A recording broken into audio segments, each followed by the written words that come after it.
કે અમે ગમે તેટલું સારું કાર્ય કરતા હોઈએ પણ એ તમારામાં ઉગે તો જ ખરું કહેવાય. અને એના માટે આપણે આ વખતે વિદ્યા સ્મારકની અંદર સંચાલનની જવાબદારી આપણા ધોરણ 7ના વિદ્યાર્થી વંશ કોલિયાને આપી છે. એટલે ભાઈ માટે જોરદાર તાળીઓ પાડીએ. અને હવે હું માઇક એમને સમર્પિત કરું છું અને તેઓ આગળ સંચાલન કરશે. વંશભાઈ ધોરણ 6 થી 7ના વિદ્યાર્થીઓના પ્રતિભાવથી કરીશું. આપણે આપણા ધોરણ 8ના મિત્રો સાથે છેલ્લા 6-7 વર્ષથી સાથે છીએ, તો હું જેના નામ બોલું તે આવી પોતાનો પ્રતિભાવ રજૂ કરશે. એ દોડધામ અમને હંમેશા યાદ રહેશે. તમે અમારા માટે માત્ર સહપાઠી જ નહીં પણ એક પરિવાર સમાન છો. અમે ઈચ્છીએ છીએ કે તમે ભળી પાટલીઓ બદલાશે પણ આપણી મિત્રતા કાયમ રહેશે.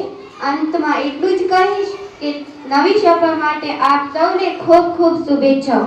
હંમેશા હસતા રહેજો અને સફળતાના શિખરો સર કરજો. આભાર. એક જ એવું સ્થળ છે જ્યાં આપણે ઘર પછી સૌથી વધુ સમય વ્યક્ત કરીશું. એટલું જ કહેવા ચાહીશ કે માર્ગે મળીએ તો ઓળખાણ કરી લેજો.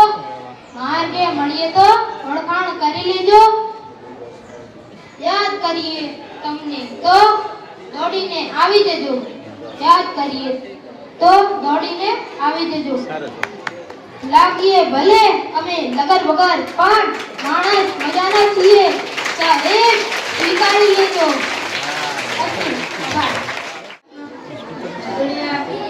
નજીક રાખો બેટા. મજાના દિવસો હતા. અમે પ્રવાસમાં પણ રમ્યા કૂદ્યા, નાચ્યા, ખૂબ જ મસ્તી કરી. જે તેમની સાથે જે પલ વિતાવ્યા એ હવે એક યાદ તરીકે બની જશે. અને મેં તમારી માટે એક શાયરી પણ બનાવી છે કે બાવળની એક ડાળી તૂટે તો દુઃખ પૂરા બાવળને થાય છે. બાવળની એક ડાળી તૂટે તો દુઃખ પૂરા બાવળને થાય છે. એવી જ રીતે આજે આ શાળામાંથી ધોરણ 8મું વિદાય લઈને જશે તો દુઃખ તો પૂરી શાળાને થશે ને. અમે એટલામાં તમે તમારા પરિવારનું, શાળાનું અને ગામનું નામ રોશન કરો એવી મારી શુભકામના. We wish you very all the best for your bright future. Thank you. जाते वो मुझे अच्छी निशानी दे गया, उम्र भर दौड़ाऊ ऐसी कहानी दे गया. मैं तो यूं प्यासा रहा पर उसने इतना तो किया, मेरे पलकों की कतारों को वो पानी दे गया. હવે હું વિનંતી કરીશ છે હું ધોરણ 6માં ભણું છું. આજે 8મા ધોરણની વિદાય છે. 8મા ધોરણવાળા પ્રાર્થના ગવડાવતા, નાના મોટા કામ કરતા, બધા રમતો રમાડતા, ભણવાનું શીખવાડતા.